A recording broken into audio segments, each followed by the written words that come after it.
3, 2, 1. Hello, guys.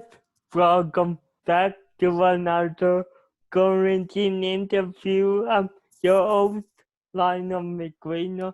You know the king of poverty, Sandy King is on me, baby. And I'm here with Krizia and Rubix. So What's welcome. up? Yes. Thanks for having us. No problem. Thanks for Thanks for letting me to take the time to interview you guys. Of course. Yeah, of course. Thank you for having us. This is so perfect.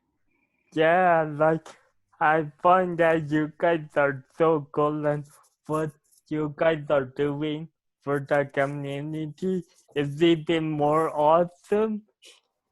And I also wanna, first off, I wanna ask you guys, how what have you guys been up to during this quarantine? Rubik's. Yeah, so man, I have been up to a lot of stuff, but also not a lot of stuff. Like I started cooking a lot more, just being at home. I started growing some plants. Like some vegetable plants, some herbs, some spices. So that's been fun, just learning about how to keep plants alive and what they need. Um, been writing some music. I've been making some beats. I've been playing a ton of video games. You and know, like the rest of the population. yeah, and and also doing my best to go outside when the weather's nice. Go for a bike ride or something. Go for a walk. So yeah, that's all I've been up to. Rinse and repeat on that. Nice.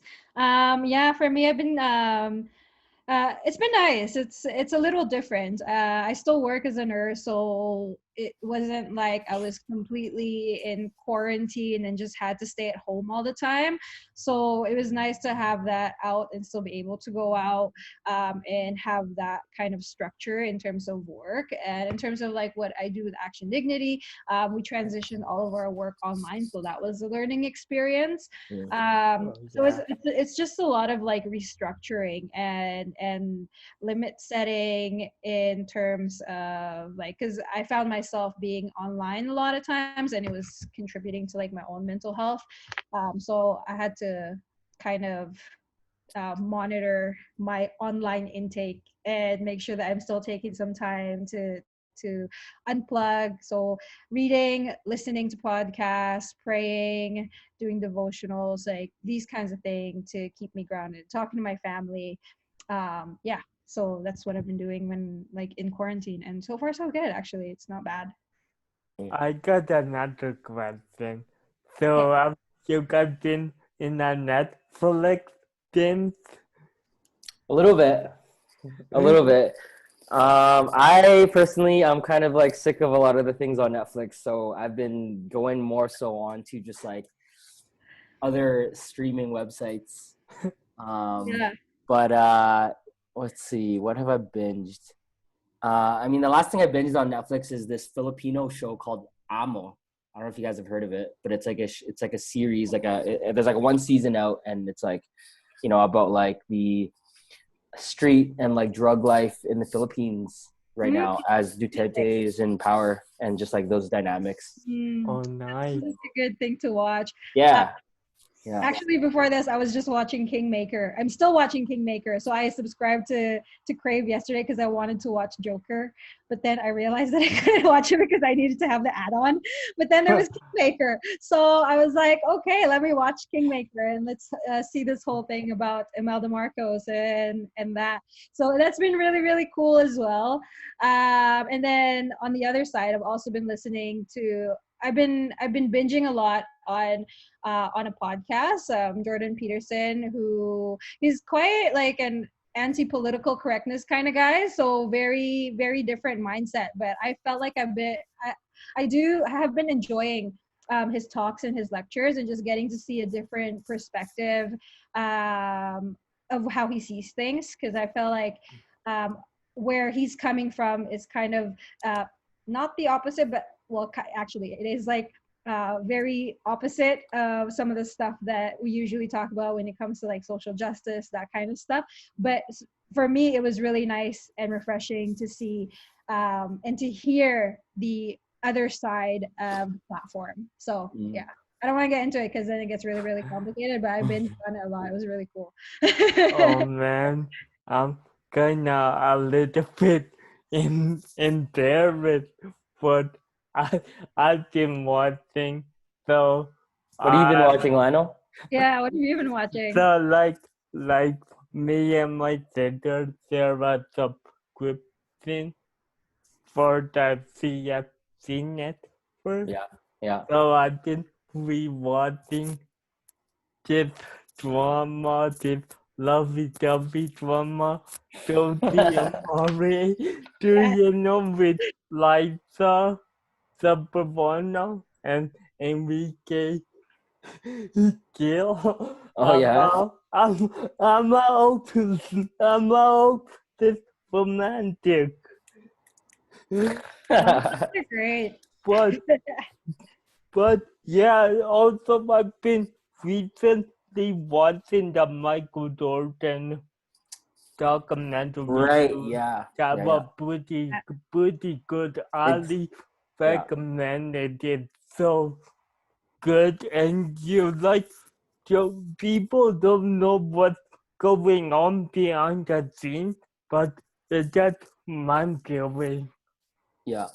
Yeah. It's super good. I recommend it for sure. I was watching it too. I Yeah, just started it, so Yeah. hey. Yeah. yeah. So anyways, you guys are both into music and art, so tell me how you guys first got into music and art. Rubik's, go ahead. For me, I've always loved music. My family's always loved music. But it was more specifically like my sister that actually influenced me to get into music because she is a singer and she's been a singer, like ever since I met her.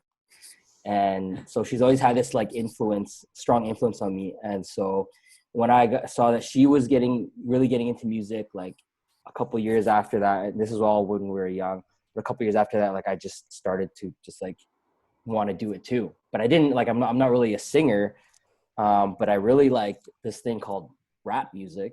And she was actually the first person that put me on to hip hop and rap music. And honestly, like she took me to go watch a documentary about Tupac in like 2000 and like, I don't know, 2005 maybe.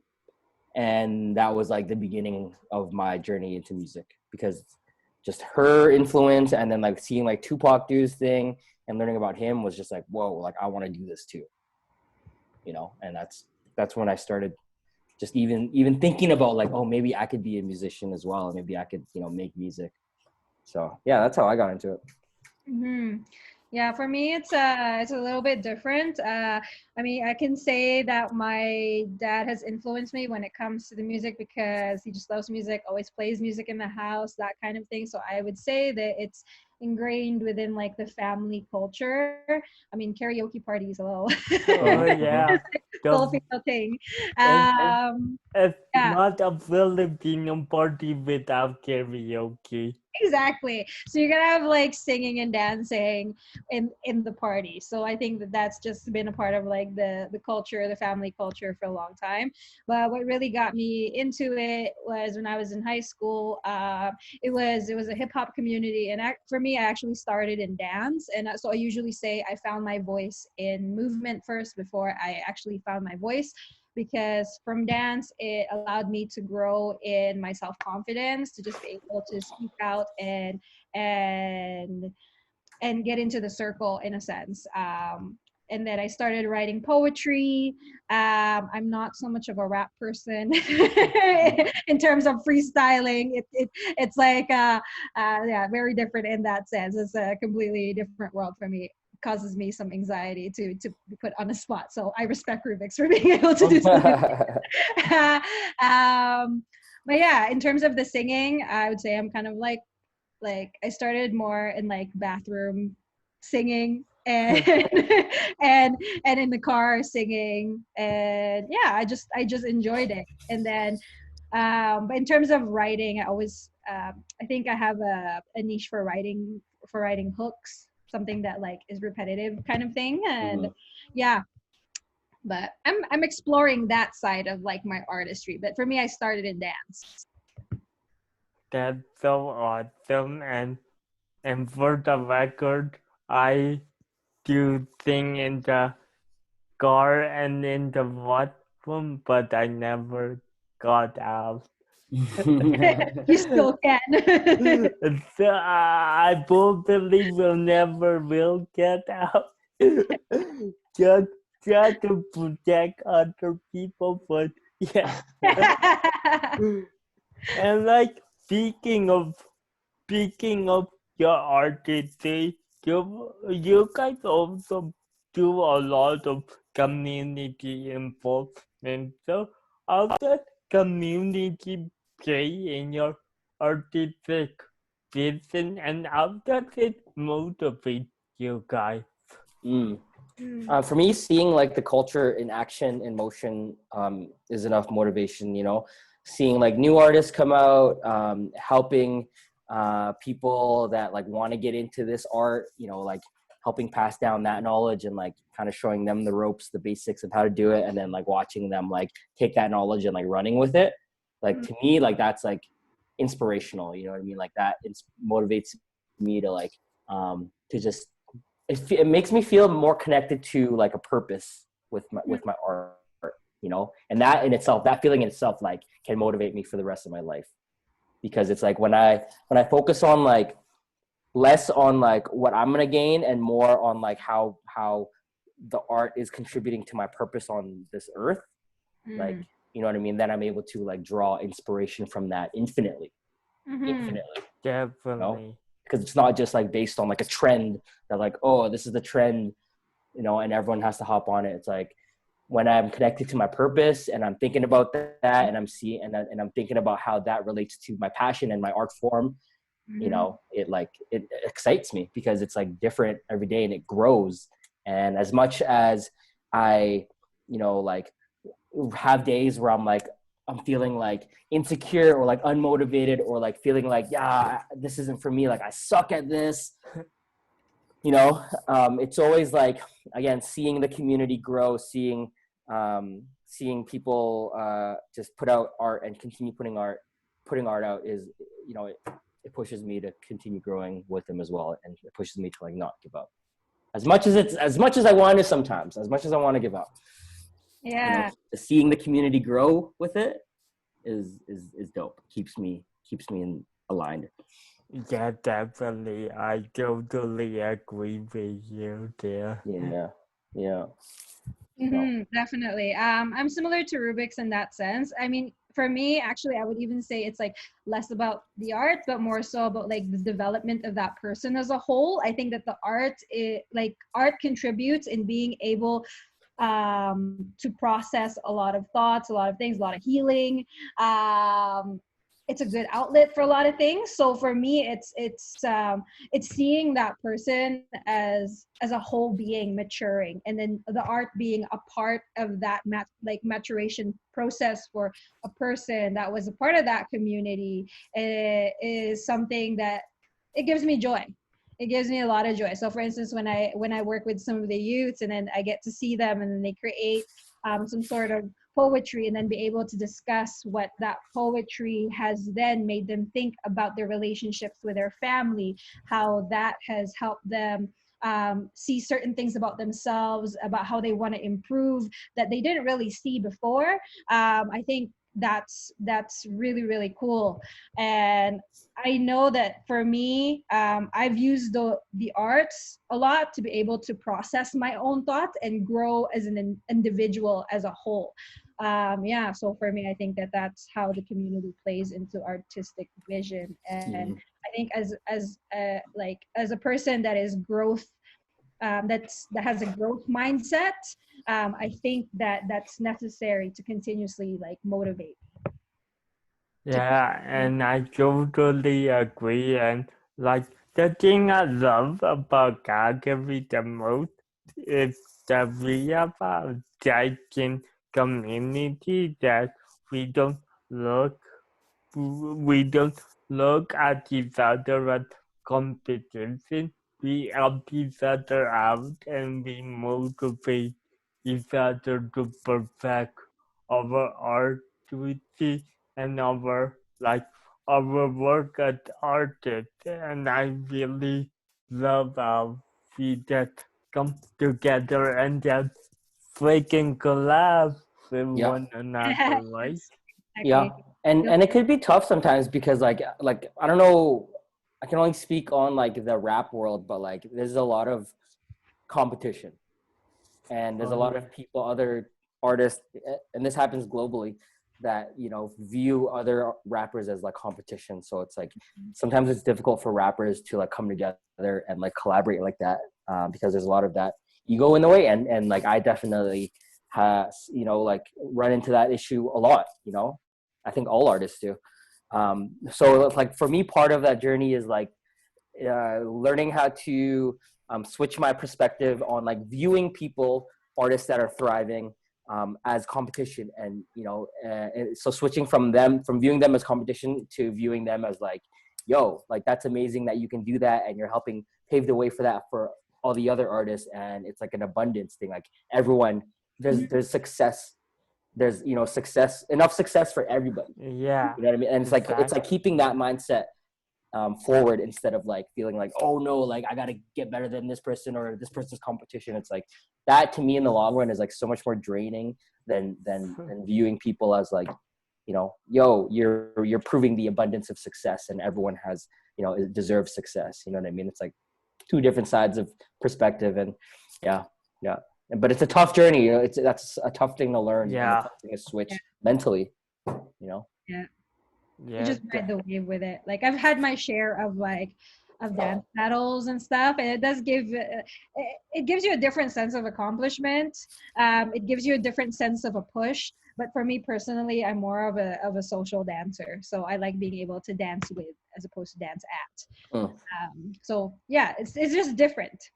Not one greater yeah, than the other. It's just different. Yeah. yeah. Like funny that you say that. Like before this whole situation happened, like I was at Broken City, just being social, and then some guy came up to me and wanted to dance battle. Yeah. With like, oh yeah, I'm gonna dance battle. Probably wasn't in the right mindset, but I like to say I kept it together.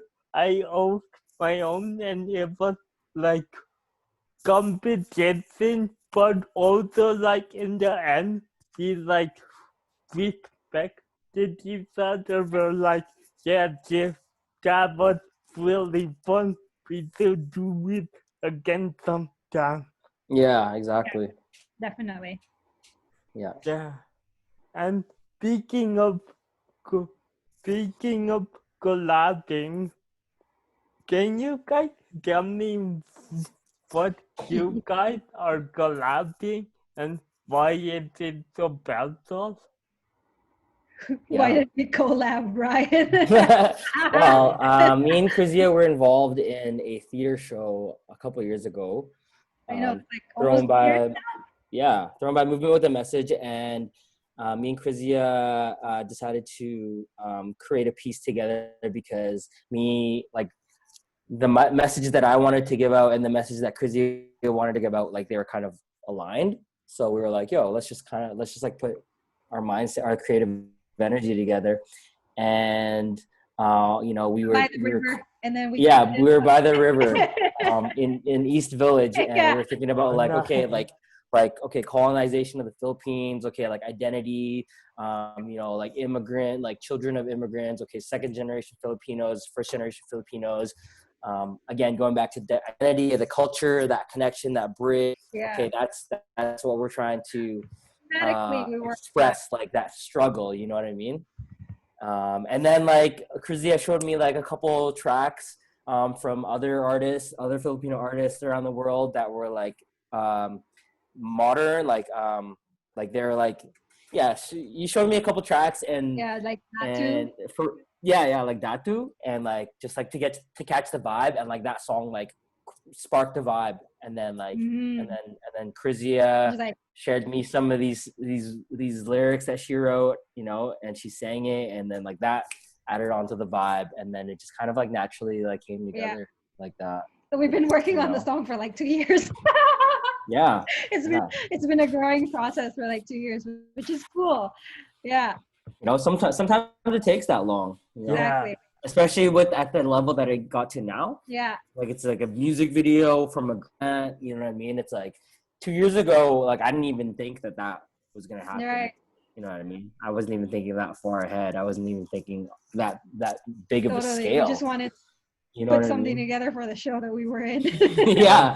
And then like I guess people were like relating to what we were talking about, and that's, you know, that it was that moment when like I started realizing like, oh, whoa, like this is actually like a special thing, because I didn't even expect other people to relate to it, because I'm just speaking from like my experience. But you know, it showed me that other Filipinos around the world are like experiencing, you know, similar things, and it just, we started realizing that this song can become like a helping voice for that generation of Yeah, so like Filipinos. the creative process for us for this was very organic, and it continues to do so. Like the way that I see the song is it's an open invitation to be able to, like, we're open to like more collabs in the future. Maybe there's like a remix version to this. We don't know yet.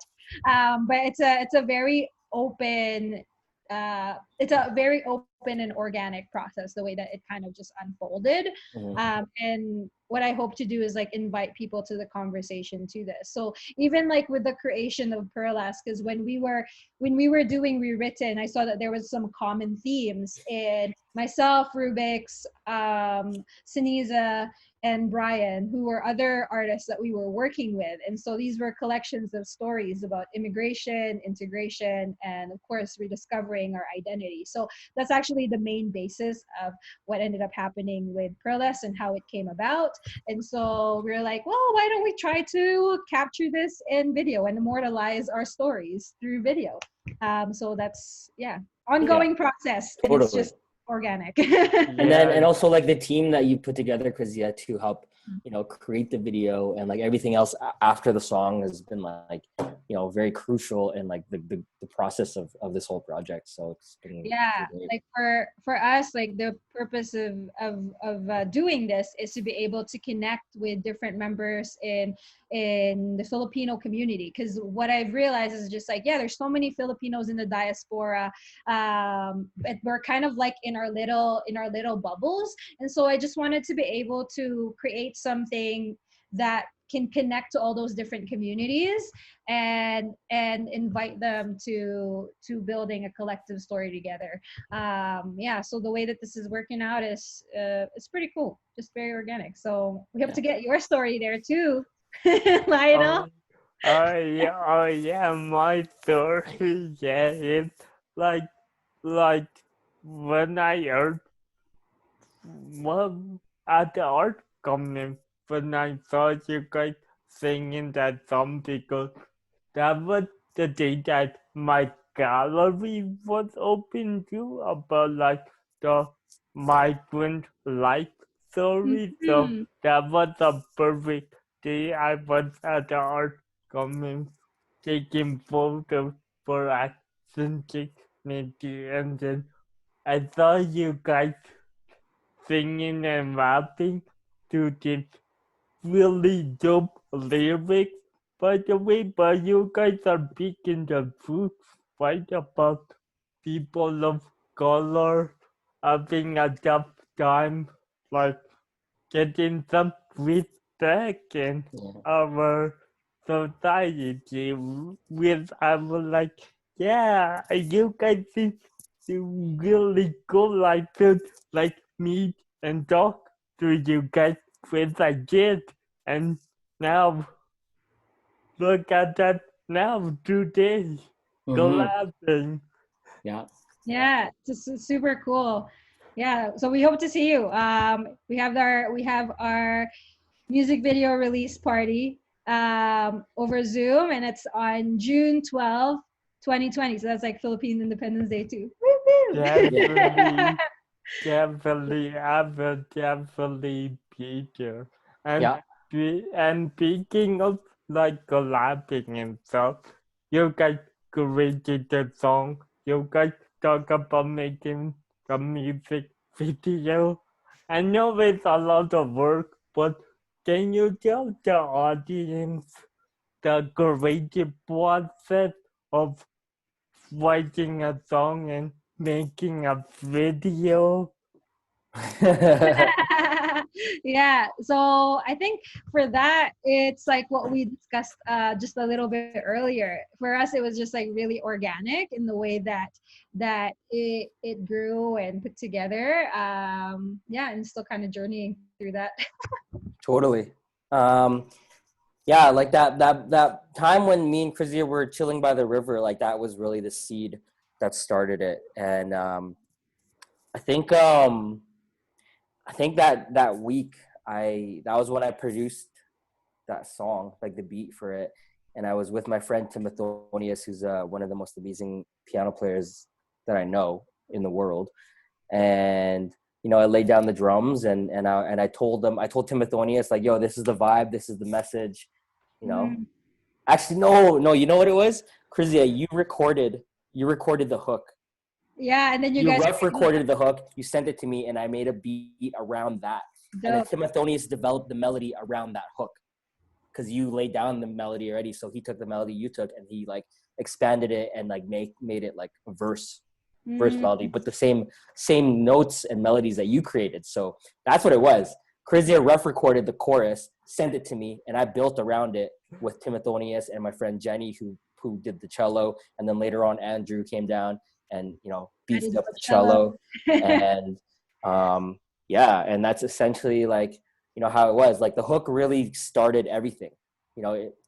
It's like the hook sparked everything. The verses, the music, everything. It all started from Krizia's hook. Dope. Damn. Yeah, Mm. that's And it. that was a really dope hook. I cannot know. I think I took a photo of you singing the hook. You were like, wow, girl, you're killing it. Yeah, yeah.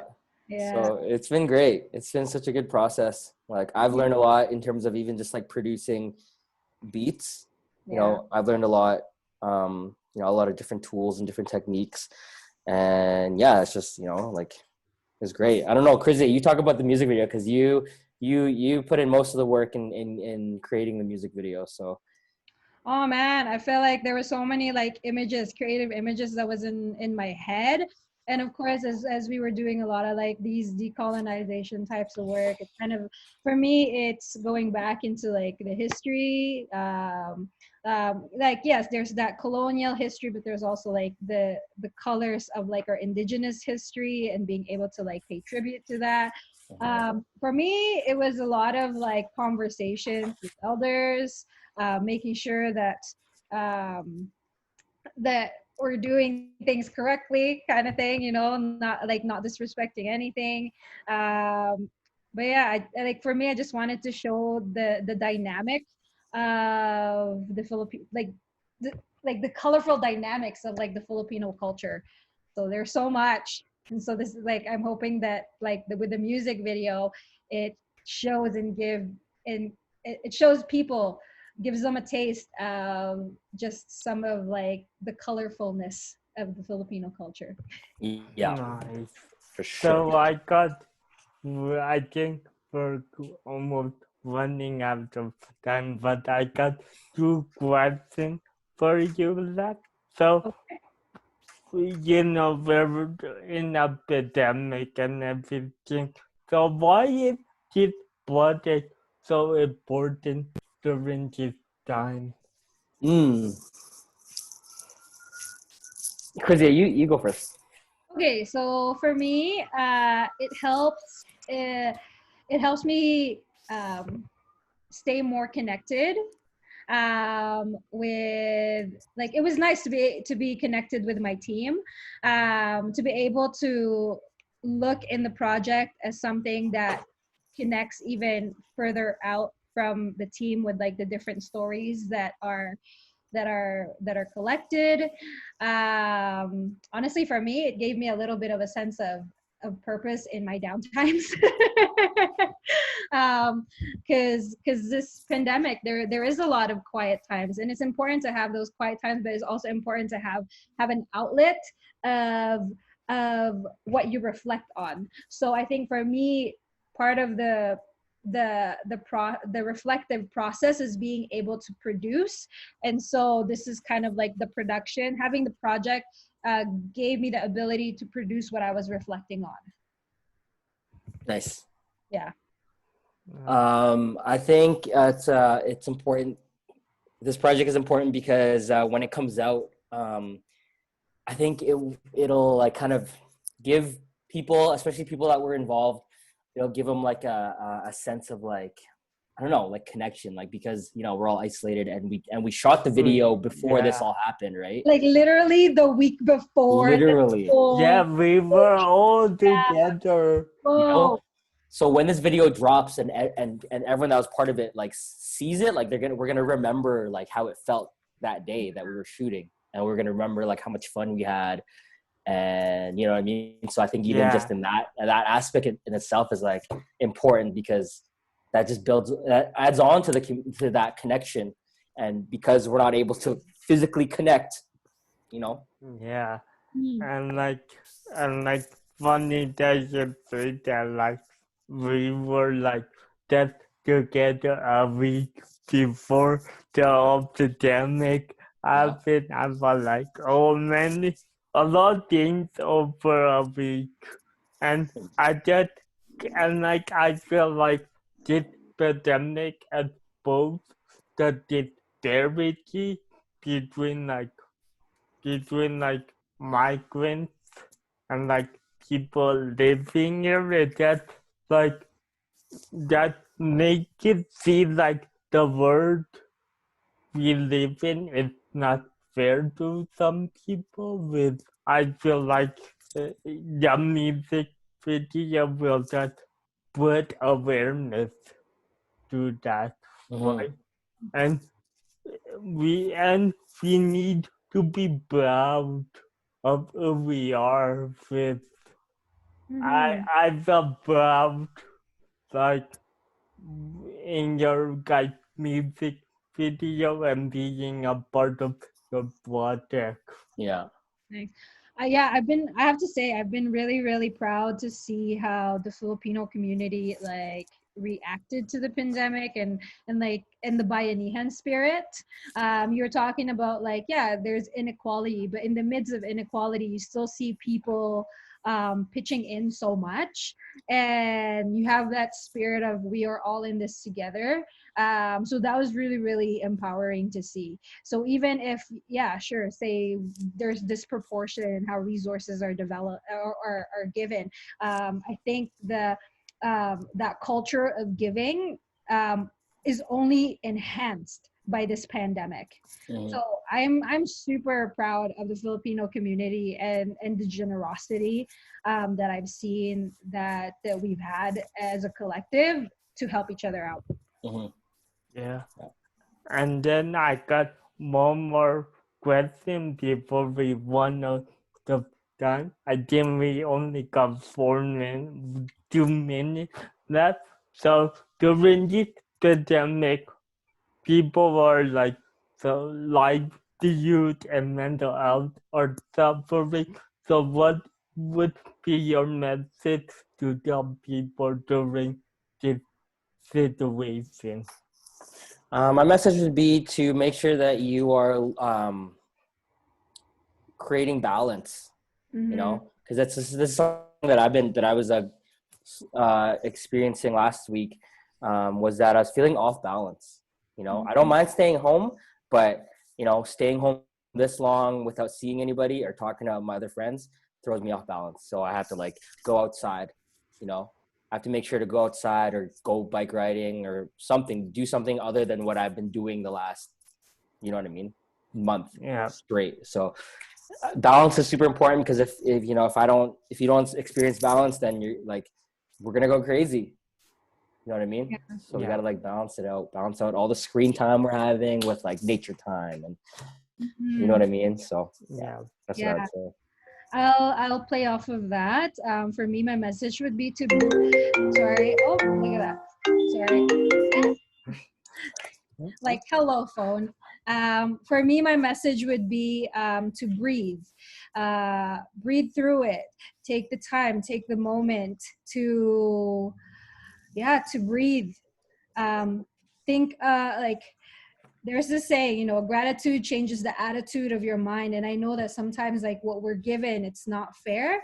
But if you take that time to breathe, to take the time to be grateful for even the littlest things, I think that can give us the room to be able to elevate our mindset, to help us get through the other side. Like we as Filipinos are resilient people, and I know that I'm positive that we're going to get through it and the other side. But I think it's so important to be able to breathe. Definitely. And I want to say to wrap this up, thank you guys for taking the time for letting me interview you, and to find Rubik and Krizia. Their links will be in the description below, so collect it. Thank you so much, and let's say bye, people. Bye. Thanks, Lionel.